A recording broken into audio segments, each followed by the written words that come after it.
their murders. They say Troglin had been living with them and was wanted for walking away from his prison work release program. Today was an emotional welcome home for more than 100 Charleston airmen. Nicole Johnson was there as loved ones happily reunited at the Air Force Base after 4 months overseas. It was a long time and distance separating a mother and a son. Frankie Cox hasn't seen her son, Joe Jaguar, in more than 4 months. How has the wait been? Difficult. I mean, we're just happy that they're finally back, and hopefully they won't go out again for a little while. Frankie wasn't alone, just one of hundreds of people waiting for the 16th Airlift Squadron to come home.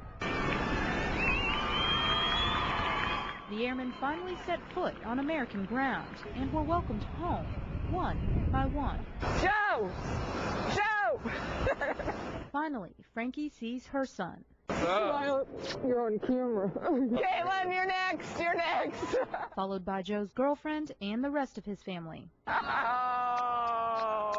The airmen spent their time overseas serving during 3 different operations, including Iraqi Freedom. They delivered food, ammunition, and cargo, and safely transported thousands of their fellow troops.